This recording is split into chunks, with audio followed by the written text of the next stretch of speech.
Hello and welcome to another episode of Child Abuse Awareness with Darlie J. Clark. Be a part of the solution instead of part of the problem. I hope everyone's doing well today.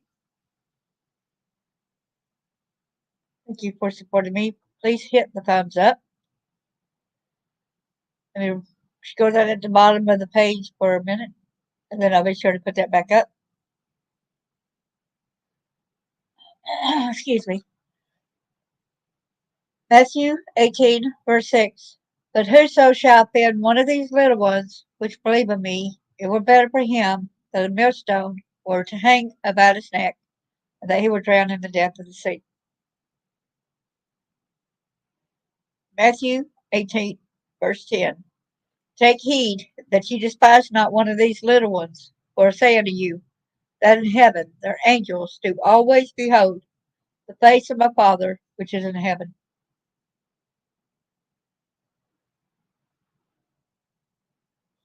And in Isaiah 1:17, learn to do right, seek justice, defend the oppressed, take up the cause of the fatherless, plead the case of the widow. So today we're giving our support to RAINN.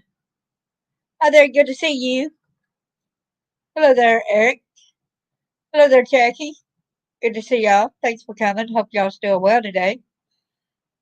Hello, everyone that's on Facebook as well that's listening. So I'm not sure whether y'all know what RAINN is. It actually stands right there in the description, Rape, Abuse, and Incest National Network. Yesterday we talked about some apps. You could actually get an app at the Play Store called RAINN, RAINN, for this kind of thing, and this would help out tremendously if you're ever in a situation. There's advocates and other things. So let's support RAINN, and let's, without further ado, let's go into more depth about what RAINN is all about. Sorry, clicked the wrong button. Please forgive me.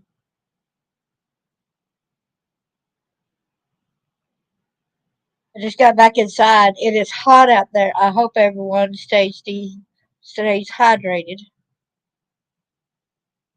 Gotta make sure to put this on the full screen right here so you'll see it better. There we go. That's it. So here's the statistics about sexual assault. Every 68 minutes, an American is sexually assaulted. While we're making progress, even today, only 25 out of every 1,000 rapists will end up in prison. You see that, y'all? Only 25 out of every 1,000 rapists will end up in prison. That is not good at all. These people need to suffer the consequences of their actions.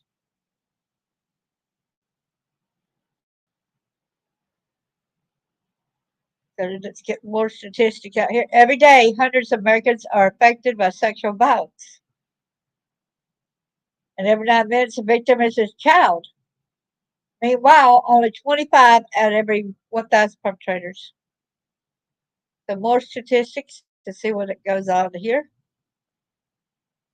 This is where I had to click so that y'all can see this a lot better. Scope of the problem, statistics. How often, and I want to thank the creator of RAINN for this information. Please come and support them at RAINN.org. The number of people victimized each year, inmates, 80,600 were sexually assaulted or raped. Children, 60,000 were victims of substantiated or indicated sexual abuse. Which, we know the numbers are a lot higher because we do not have all the facts. A lot of people do not get reported. General public, 433,648 Americans 12 and older were sexually assaulted or raped. The military, 18,900, experienced unwanted sexual contact, which number's probably higher also because of fear of retaliation. Everyone is affected by sexual violence. Every 68 seconds, another American is sexually assaulted. One out of every six American women, excuse me, has been a victim of an attempted or completed rape in her lifetime. About 3% of American men, or 1 in 33, have experienced an attempted or completed rape in their lifetime. Yeah, that's why they say on about, because we do not have the actual numbers, because a lot of times the guy feels too embarrassed to even go tell. It's a lot of times the females do too, or they don't have anybody that's going to defend them. Even if they go and tell somebody, somebody's not going to go take and report them. Right? The parents, a lot of times, they're the culprits, even if they're not the ones that victimized. If they know their child has been raped and then not go get help or not go um, tell the cops or prosecute the rapists, they're just as much at fault as the rapists themselves. For 2009 2013, Child Protective Services agencies substantiated or found strong evidence to indicate that 63,000 children a year were victims of sexual abuse. A majority of child victims are 12 to 17. Of victims under the age of 18, 34% of victims of sexual assault and rape are under age 12.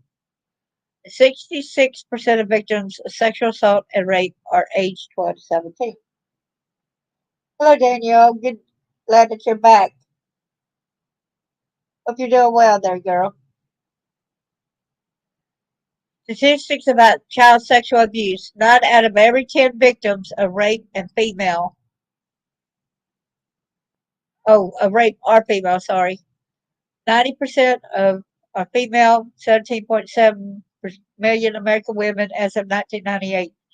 2.78 million American men as of 1998. Like I said, a lot of men do not go forward after they have been assaulted or raped. So we do not know the number for them. A lot more women do go forward, but that don't mean all the women go forward. And a lot of kids are not protected, and their cases are not brought up about them getting attacked as well. So there's no way to know the actual numbers. The National Sexual Assault Hotline, 1-800-656-HOPE, or also go online.rainn.org. Please visit rainn.org /statistics /scope hyphen problem for full citation. The majority of sexual assaults occur at or near the victim's home. Here's a breakdown of locations where sexual assault occurs. 55% at or near the victim's home. 15% in an open place. 12% at or near a relative's home. 10% in an enclosed but public area such as a parking lot or garage. 8% on school property. National Sexual Assault Hotline. Online. What was the survivor doing when the crime occurred? 48% were sleeping or performing another activity at home. 29% were traveling to and from work or school or traveling to shop or run errands. 12% were working. 7% were attending school. 5% were doing an unknown or other activity. Few statistics on additional topics. Understanding RAINN statistics. Sexual violence is notoriously difficult to measure, and there is no single source of data that provides a complete picture of the crime. On RAINN's website, we have tried to select the most reliable source of statistics for each topic. The primary data source we use is the National Crime Victimization Survey, which is an annual study conducted by the Justice Department. To conduct NCBS, researchers interview tens of thousands of Americans each year to learn about crimes that they've experienced. Based on those interviews, the study provides estimates of the total number of crimes, including those that were not reported to police. While NCBS has a number of limitations, most importantly, children under age 12 are not included. Overall, it is the most reliable source of crime statistics in the U.S. We also have, we have also relied on other Justice Department studies, as well as data from the Department of Health and Human Services and other government and academic services. When assembling these statistics, we have generally retained the wording used by the authors. Statistics are presented for educational purposes only. Each statistic includes a footnote citation for the original source, where you can find information about the methodology, and a definition of terms. I think I need to take a deep breath since I just got in. So these are the sources of where they had. So let me go back over here, and I'm going to go to here, and let's talk about types of sexual violence. The term sexual violence is an all-encompassing non-legal term that refers to crimes like sexual assault, rape, and sexual abuse. Many of these crimes are described below. Please note that the legal definition of crimes vary from state to state. Well, y'all could go here to this website, RAINN, RAINN.org, and you could come and see what your state and what other states' legalities are. Many of these crimes are described below. Please note that the legal definition of crimes vary from state to state. There are often other crimes and forms of violence that arise jointly with crimes like sexual assault, and these are described as well. So here's sexual assault. I'm clicking on that right quick. Sexual assault can take many different forms, but one thing remains the same. It's never the victim's fault. Repeat that, y'all. It is never your fault. It is the perpetrator's fault. What is sexual assault? The term sexual assault refers to sexual contact or behavior that occurs without explicit consent of the victim. Some forms of sexual assault include attempted rape, violent or unwanted sexual touching, forcing the victim to perform sexual acts such as oral or penetration, um, and it's penetration of the victim's body, also known as rape. What is rape? Some things I've got to be careful about saying too much. The rape is a form of sexual assault, but not all sexual assault is rape. The term rape is often used as a legal definition to specifically include sexual penetration without consent. For its uniform crime reports, the FBI defines rape as penetration, no matter how slight, of the private areas with any body part or object or oral penetration by a sex organ of another person without the consent of the victim. To see how your state legally defines rape and other forms of sexual assault, visit RAINN's. So if you came to this website and you would see there's articles, rain.org /articles /sexual hyphen assault, then there's a state law database. What is force? Force doesn't always refer to physical pressure. Perpetrators may use emotional coercion, psychological force, or manipulation to coerce a victim into non consensual sex. Some perpetrators will use threats to force a victim to comply, such as threatening to hurt the victim or other family or other intimidation tactics. And some would even use drugs to drug when the person cannot be consensual. Drugs and alcohol. Who are the perpetrators? The majority of perpetrators are someone known to the victim. Approximately 8 out of 10 sexual assaults are committed by someone known to the victim, such as in the case of intimate partner sexual violence or acquaintance rape. The term date rape is sometimes used to refer to acquaintance rape. Perpetrators of acquaintance rape might be a date, but they can also be a classmate, a neighbor, a friend's significant other, or any number of different roles. It's important to remember that dating, instances of past intimacy, or other acts like kissing do not give someone consent for increased or continued sexual contact. In other instances, the victim may not know the perpetrator at all. This type of sexual violence is sometimes referred to as stranger rape. Stranger rape can occur in several different ways.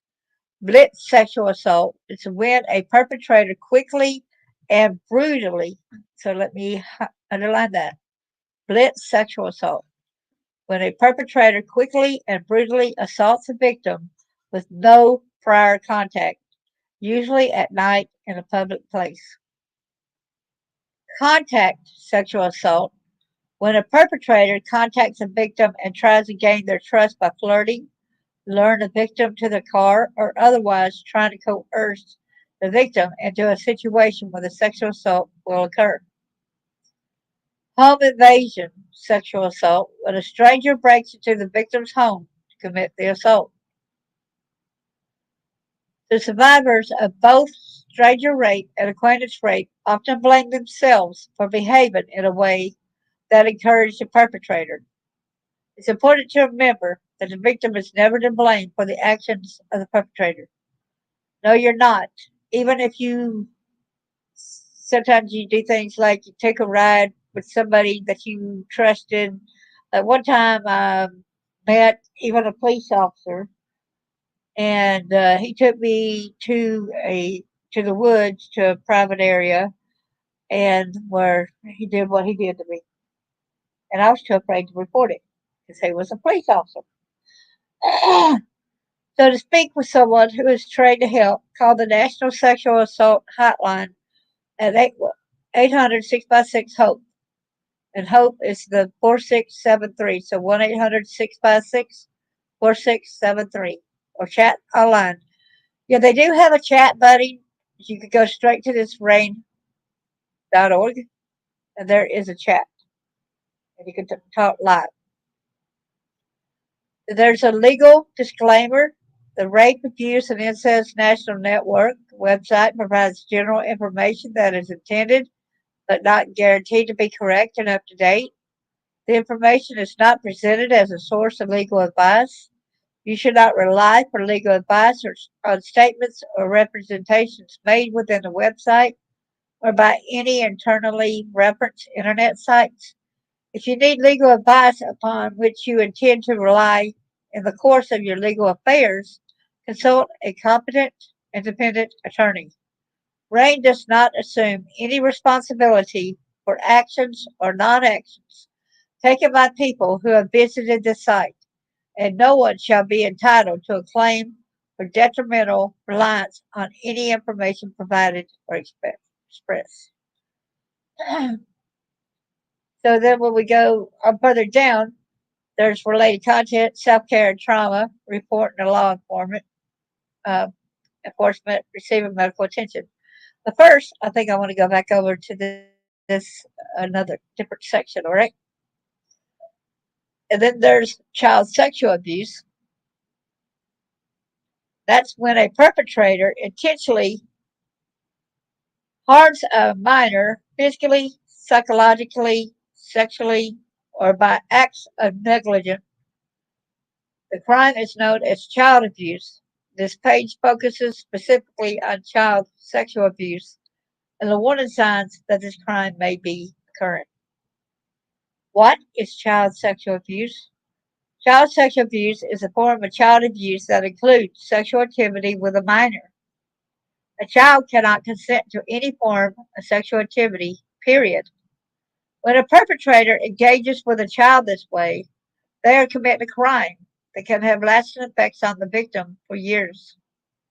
Child sexual abuse does not need to include physical contact between a perpetrator and a child. Some forms of child sexual abuse include, but are not limited to, exhibition. Exhibition. I'm getting tongue tied, y'all. I wish I had somebody up here right now. Exhib- Exhibitionism, sorry, or exposing oneself to a minor. I gotta get me some more to drink. Excuse me.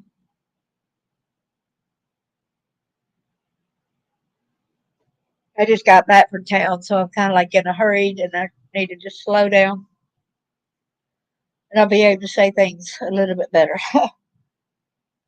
Fondling, intercourse, masturbation in the presence of a minor or forcing a minor to masturbate, obscene conversations, phone calls, text messages, or digital interaction,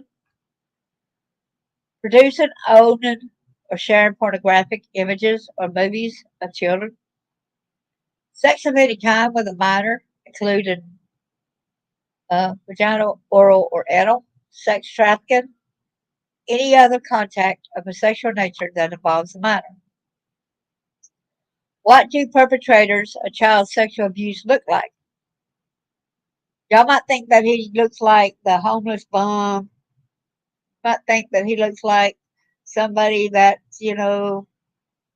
just in the poor society. But no, they can look like the rich and the glamorous. You never know. They come from all walks of life.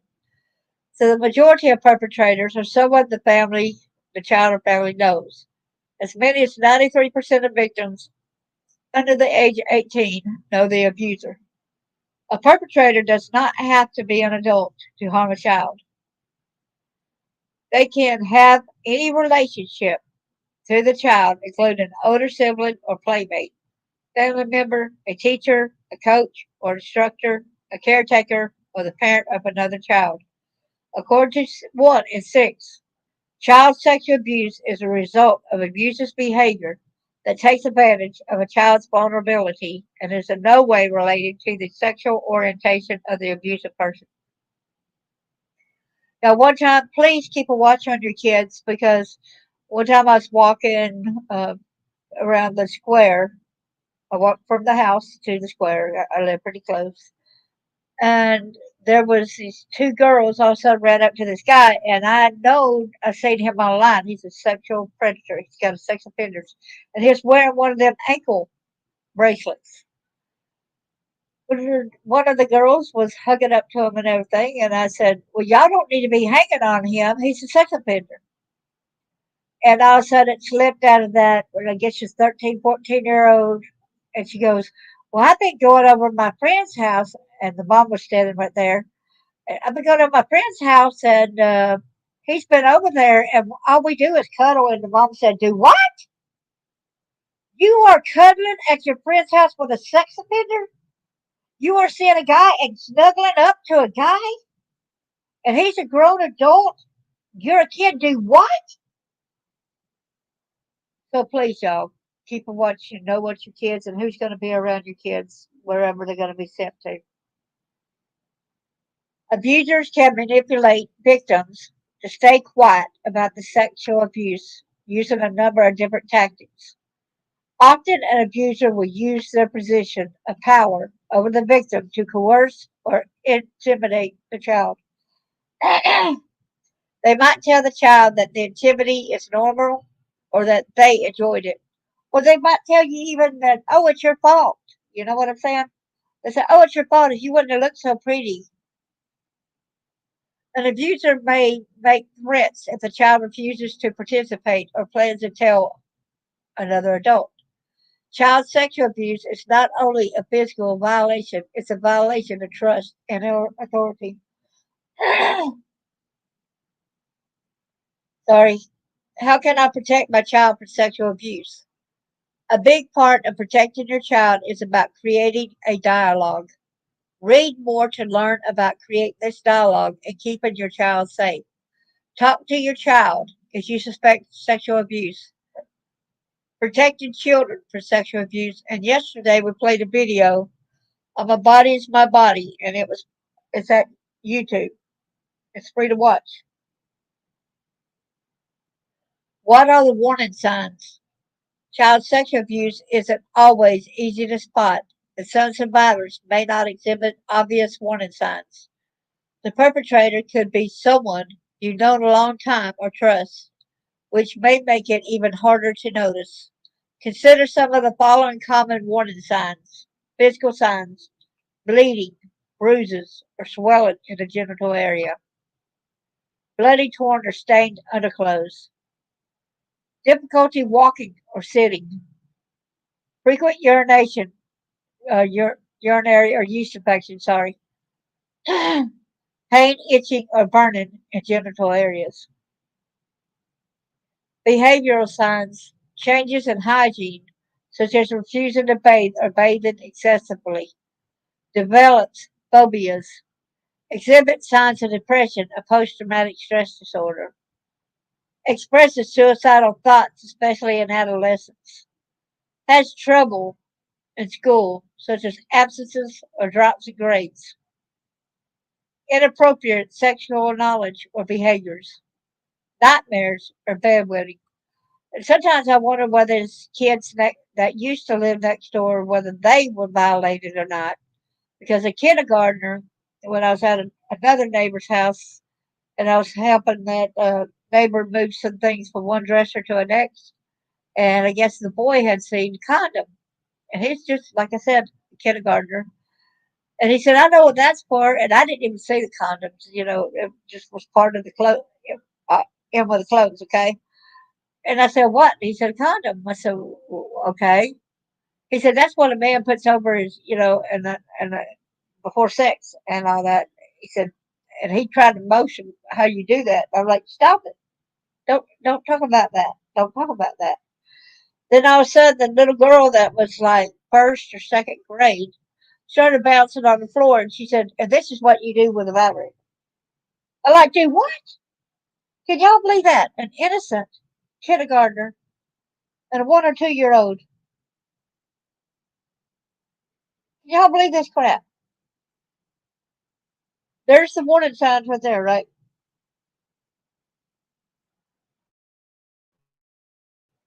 See kids doing that. It didn't take long, they did get kicked out of here. The nightmares are bedwetting, overly protective and concerned for siblings, or assumes a caretaker role. Returns to regressive behaviors such as thumb sucking, runs away from home or school, self harms, shrinks away, or seems threatened by physical contact. Can y'all hear me okay? Where can I get help? If you want to talk to someone anonymously, call the National Child Abuse Hotline at 1-800 for a child. This is also 422-4453 anytime, 24/7. Learn more about being an adult survivor of childhood sexual abuse. Speak with someone who is trained to help. Call the National Sexual Assault Hotline at 1-800-656-HOPE or chat online at online.rainn.org. Want to learn more about healing after child sexual abuse?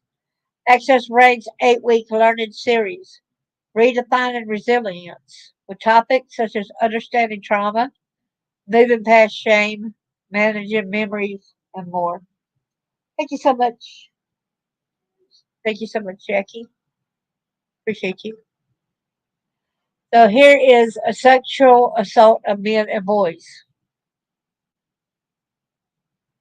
The sexual assault can happen to anyone, no matter your age, no matter your sexual orientation, no matter your gender identity. Men and boys who have been sexually assaulted or abused may have many of the same feelings and reactions as other survivors of sexual assault, but they may also face some additional challenges because of social attitudes and stereotypes about men and masculinity. Plus, men were always told men don't cry, but I always like going back and showing them, well, even in the Bible, it shows that Jesus wept. So if you think you're better than Jesus, and Jesus even wept, so the common reactions men and boys who have been sexually assaulted may experience the same effects of sexual assault as other survivors, and they may face other challenges that are more unique to their experiences. Some men who have survived sexual assault as adults feel shame or self doubt, believing that they should have been strong enough to fight off the perpetrator. Many men who experience an erection or ejaculation during the assault may be confused and wonder what this means. These normal uh, physiological responses do not in any way imply that you wanted, invited, or enjoyed the assault. If something happened to you, know that it's not your fault and you're not alone. That's one thing I get sick of. Like when you're being evaluated, you go and tell your story to a detective. A lot of times they'll ask, "Did you enjoy it? Did you get off?" and that kind of stuff. I felt like that was a violation. Being asked such sickening questions like that. Men who were sexually abused as boys or teens may also respond differently than men who were sexually assaulted as adults. The following list includes some of the common experiences shared by men and boys who have survived sexual assault. It is not a complete list, but it may help you know that other people are having similar experiences. So, anxiety, depression, post traumatic stress disorder, flashbacks, and eating disorders. Avoiding people or places that remind you of the assault or abuse. Concerns or questions about sexual orientation. Fear the worst happening and having a sense of a shortened future. Feeling like less of a man or that you no longer have control over your own body. Feeling on edge, being unable to relax and having difficulty sleeping. Sense of blame or shame over not being able to stop the assault or abuse, especially if you experienced an erection or ejaculation. Withdrawal from relationships or friendships and an increased sense of isolation. Worrying about disclosure for fear of judgment or disbelief, which that's going to happen a lot of times. It is twisted, that's right. That is a twisted question. Who are the perpetrators of sexual assault against men and boys? Perpetrators can be any gender identity, sexual orientation, or age, and they can have any relationship to the victim. Like all perpetrators, they might use physical force or psychological and emotional coercion. The people that keep saying men can't be raped, that's BS, okay? That is total BS. Men and women both can. Girls and all. Girls and boys. Doesn't matter. It can happen to any of us. Can being assaulted affect sexual orientation? Sexual assault is in no way related to the sexual orientation of the perpetrator or the survivor, and the person's sexual orientation cannot be caused by sexual abuse or assault. Some men and boys have questions about their sexuality after surviving an assault or abuse, and that's understandable. This can be especially true if you experienced an erection or ejaculation during the assault. Physiological responses like an erection are involuntary, involuntary, meaning you had no control over them. Sometimes penetrators, especially adults who sexually abuse boys, will use these physiological responses to maintain secrecy by using phrases such as, "You know, you like it." Oh man, I even heard that, and I'm a woman. You know, you like it. You know, you wanted it. That's kind of BS, they say. If you have been sexually abused or assaulted, it's not your fault. In no way does erection invite unwanted sexual activity, and ejaculation in no way condones an assault. Sorry. How to support male survivors? It can be hard to tell someone that you have experienced sexual assault or abuse. You may fear that you will face judgment or not be believed. For many male survivors, stereotypes about masculinity can also make it hard to disclose to friends, family, or the community.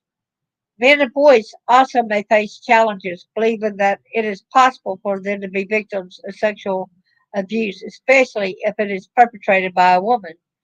Below are a few suggestions of how you can support a man or boy who discloses to you that he has experienced sexual assault or abuse. First thing is to listen. Many people in crisis feel as though no one understands them and that they are not taken seriously. Show them they matter by giving their undivided by giving them your undivided attention.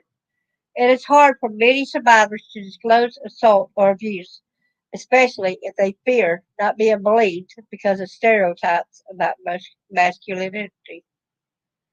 Validate their feelings.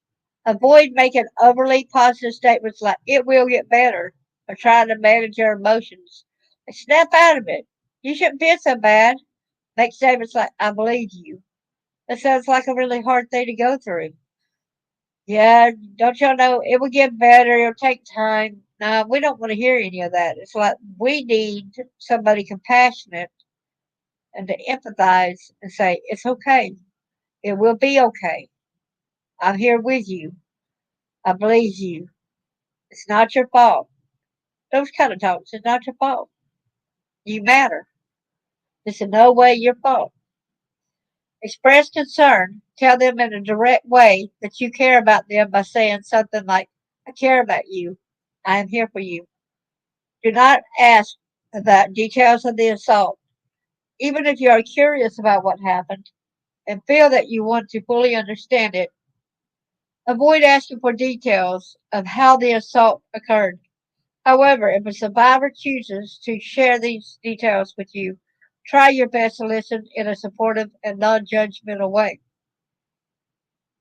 I remember on Yahoo years ago, I was talking to this one guy because they used to have games like checkers and literati where you can go into these rooms and play, and that's where I met this person.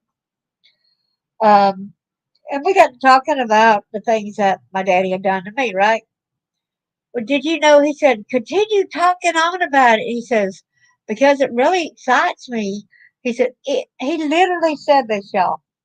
He said, anybody who says that it does not turn them on to hear a daddy raping a child is a liar. That's what he said, that they are a total liar if they claim that it did not turn them on. And I'm like, what? And I went and blocked him right away. Could not believe that mentality. But he got everyone, that's only natural that everyone will get excited, sexually excited, knowing about the daddy and get turned on about that. So sick, people. There's a lot more like that shot in our world today, too. Right, and I try to give examples when I come across. I get tongue tied, I get so excited when I come across something. Provide appropriate resources. There may be other aspects of man's lives that could limit their ability to access resources and services after experiencing sexual assault or abuse. For example, trans men may face barriers when navigating medical care, or black men may have concerns about reaching out to law enforcement. Be sensitive to these worries, and when supporting the survivor, try your best to suggest resources you feel will be most helpful. And unfortunately, if a man or something like that goes and talks about something like that, they'll laugh and say, "Yeah, right. Yeah, right." They are not believed. I know that even if it was a white man, it don't matter the race or color. There's a lot of cops that would just not listen to a man being done that way because they think that men's supposed to be stronger than the woman. But if you go like this and hit the girl when you're trying to get away from her before she attacks you, or the woman before she attacks you, you know what? You go to jail for domestic abuse or whatever. But you're the one that's in trouble because you tried to get yourself free away from what was going on. Some men who have survived sexual assault as adults feel shame or self doubt, believing that they should have been strong enough to fight off the perpetrator.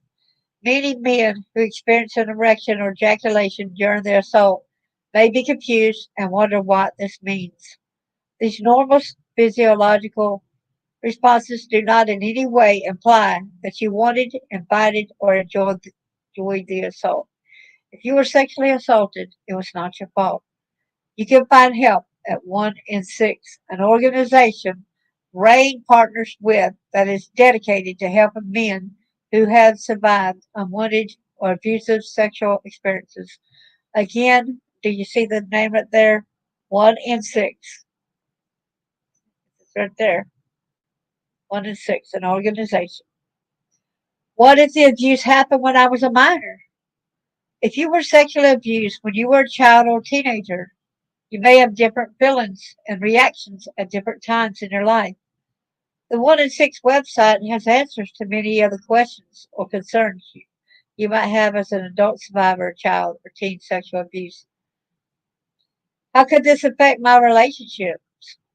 Coming forward about surviving sexual assault or sexual abuse can be difficult. It requires a lot of trust and understanding, both for you and the person you choose to tell. You can find answers to some of the questions you might have about telling a partner at 1 in 6. If you got a partner that's going to say it's your fault and she's not going to support you, I don't think that's a good match for a partner anyway. If something happened to you, know that you are not alone. Visit the helpline. 1 in 6 is partnered with RAINN to offer the 24/7 helpline for men, their loved ones, and service providers who are seeking immediate information and resources related to sexual assault or abuse. Visit online.rainn.org. Chat anonymously, confidentially with a RAINN support specialist who is trained to help. Call the National Sexual Assault Hotline at 1-800, excuse me, I got the one for it, at 800-656-4763 to be connected to a trained staff member from a local sexual assault service provider in your area. Consider therapy or other mental health support. Some therapists specialize in issues you may be facing as a result of the abuse or assault. You may want to speak on the phone or meet with a few therapists before deciding which one is the best fit for you. You can ask your insurance company which providers are covered by your insurance plan. You can also use the mental health treatment locator function of the Substance Abuse and Mental Health Services Administration. Find the center that is closest to you and best fits your need. Read more at jimhopper.com. The articles on this website provide information about the effects of child abuse on young adult men and their loved ones.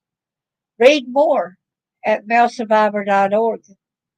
This resource contains general information as well as a therapist search specifically designed for male survivors of sexual violence. Some more resources. Being able to share your story with other male survivors may be important in feeling less alone and connecting with others in your healing process. Read survivor stories of men who have experienced sexual assault or abuse as children, teens, and adults. Right here, when you can come in here to sexual assault men and boys.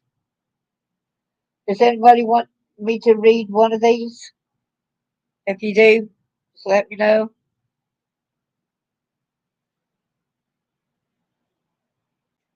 I'm going to go ahead and click on Adam. We'll do one. It's like he wore a sign saying, I'm a sexual predator. He was that cool uncle. Adam had always enjoyed spending time with his uncle and would often look forward to sleepovers when they could have extended time together. On one of these occasions, when he was 14, their normal activities turned abusive. He was confused by his uncle's actions. Nothing like this had happened before. For the next 4 years, Adam continued to struggle, both with the physical abuse and the emotional pain it brought him. I took steps to prevent the pain, but part of me thought that was how he loved me. Perpetrators of child sexual abuse will often use grooming tactics like gift giving, spending alone time, and building age inappropriate relationships with children and teens to keep them silent about the abuse. In Adam's case, it was a chance to sneak cigarettes and attend expensive sporting events. The abuse had serious effects on Adam's life, including weight gain, an inability to maintain relationships, and suicidal thoughts. The effects of sexual violence can be challenging to deal with, but with the right support, they can be managed. They can be particularly challenging for men and boys who face unique challenges due to social norms about masculinity. Adam also recalls questioning his own sexuality after the assaults.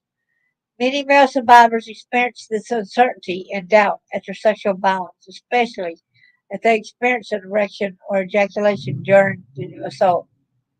Physiological responses like an erection are involuntary, meaning the survivor has no control over them. Means like involuntary, like we have our breathing, our heartbeats. These physical signs are not an invitation for unwanted sexual activity and in no way condone an assault. Adam did not report the assault or tell anyone from his family. He feared that he wouldn't be believed and that the truth would destroy his family. I think there's a stigma attached to it that, oh, you're a man. You should have been able to fend him off. Years later, Adam finally opened up to his girlfriend and encouraged him to talk to his parents. The ironic thing was that I opened up to my parents on October 8th, 2010, 10 years to the day of the last sexual attack. They supported me unconditionally and distanced themselves from him. Today, Adam is currently working as an archivist at the Diocese of the Armenian Church of America. He enjoys spending time with his girlfriend, going to sporting events, watching TV, reading, and just enjoying life. It wasn't easy to recover from the abuse, but Adam found that talking about what happened to a supportive network of friends and family helped him to heal. The experience I have had in the recovering from the abuse is that he did not win. Have not allowed myself to be defined by the abuse.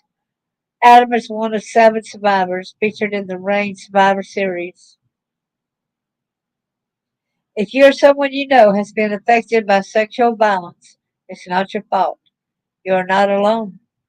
Help is available 24/7 through the National Sexual Assault Hotline, 1-800-656-HOPE, and also online.rain.org.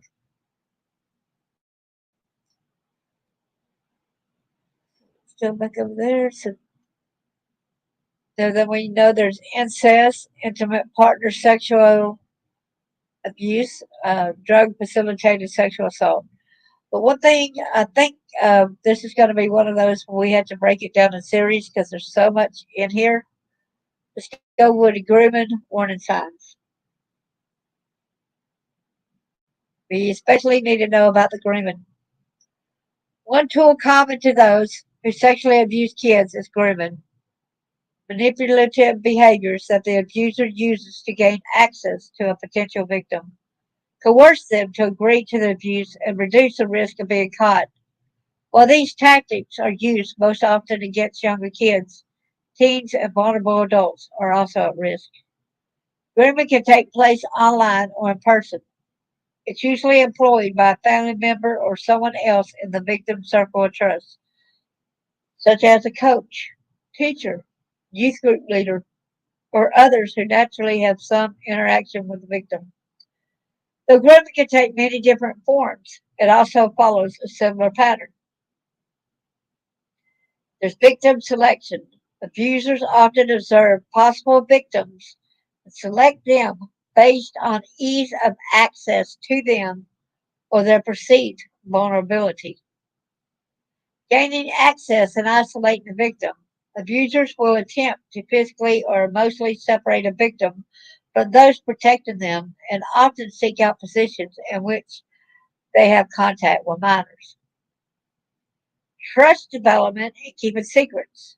Abusers attempt to gain trust of a potential victim through gifts, attention, sharing secrets, and other means to make them feel that they have a caring relationship and to train them to keep the relationship secret. Desensitization, desensitization to touch and discussion of sexual topics. Abusers will often start to touch a victim in ways that appear harmless, such as hugging, wrestling, and tickling, and later escalate to increasingly more sexual contact, such as massages or showering together. Abusers may also show the victim pornography or discuss sexual topics with them to introduce the idea of sexual contact. Like one of the perpetrators was a one of my great uncle's um, kids, and so he was a cousin to me. He's a lot older, and I didn't think nothing about it when he was swinging me in between the legs. You know how parents would a lot of times would swing you up in the air and then come back down. But he started doing a game where he got closer and closer to his private area, where when he started swinging me under, he started rubbing him. And then he tried to end up, and I said, I don't like this, stop it. You know, I knew it's wrong kind of touch. I was telling him to stop it. And the next thing I know, he must have overheard the parents coming out the front door and the mother siblings. And then he forced me and had my hand and was forced me into the bedroom and was laying on the bed. You know, forced me there. I couldn't scream. I was too scared. He unbuckled his pants, and then my parents said, "You get out there right now." And he finally let me up before it transpired. Thank God. Thank God. Attempt by abusers to make their behavior seem natural. To avoid raising suspicions, which I got that story in my book. It is under the Steve Normandy in my book, okay? Shattered Innocence. So attempt by abusers to make their behavior seem natural. To avoid raising suspicions for teens who may be closer in age to the abuser, it can be particularly hard to recognize tactics used in grooming. Be alert for signs that your teen has a relationship with an adult that includes secrecy, undue influence or control, or pushes personal boundaries. Grooming family and community. Grooming behaviors are not only used to gain a victim's trust, but often used to create a trustworthy image and relationship with the family and community. Child and teen sexual abusers are often charming, kind, and helpful. Exactly the type of behavior we value in friends and acquaintances. Some of them are actually church members, I know that. So they try to regain their church trust with, oh, they're not going to hurt. They go to church. They're a godly person. You don't need to be suspicious of everyone who is kind to your child. Most people are well intentioned and trustworthy. But you should be on the guard that this type of behavior is sometimes just a mirage, a way for an abuser to gain your trust so they may more direct access to your child and make it less likely that the child will be believed if they speak up about the abuse. You should always also talk to your kids about risk and boundaries and make sure they know that they can come to you if anyone crosses the line. Yeah, please always show your kids and tell your kids, not just by telling them that to come to you if they got a problem, but sometimes, you know, when a kid comes up, you might say, "Get out of here, go do something. Don't bother me right now. I don't feel so good." But the kid might actually have something very important to tell you. Online grooming often involves adults creating fake profiles and posing as children or teens in order to befriend someone and gain their trust. This may be the first step towards sexual abuse or online stalking or harassment. You can learn more from internetmatters.org about how grooming occurs. Y'all see that, y'all? At internetmatters.org about how grooming occurs and how you can make a minor in your life safer from it. You can also find out more about how to recognize more warning signs of online grooming from the National Center of Missing and Exploited Children. Rather than banning kids from going online, introduce more freedom as they get older, and make sure they are attuned to the risk and are comfortable talking to you about what they experience. As Michael Rich, director of the Center of Media and Child Health at Boston's Children's Hospital, recently told the Wall Street Journal, the whole stranger danger movement did more to create anxiety in children than it did to protect them. Said if you turn everyone you don't know into danger, you live in a pretty scary world. That's these survivor stories. So you can help keep kids or teens safer by learning the warning signs of abuse at RAINN.org. To report sexual abuse of a teen or child, whether it occurred or in person, visit childhelp.org or you call 1 800 for a child. To help recognize warning signs or to get support if you find out a child or teen in your life has been abused, you can speak with someone who is trained to help. Call the National Sexual Assault Hotline at 1 800 656 4673. It's free, confidential, 24/7. So we could go on and on with this today, but I think that we'll go on to tomorrow. We could take it up and continue. We could go to understanding content, but let's go to the effects of sexual violence. I think we need to go ahead and go over that. So it's sexual violence can have psychological, emotional, and physical effects on a survivor. These effects aren't always easy to deal with, but with the right help and support, they can be managed. Learning more can help you find the best form of care to begin the healing process, which is depression, flashbacks, post traumatic stress disorder, self harm, sexually transmitted infections, substance abuse, dissociation, panic attacks.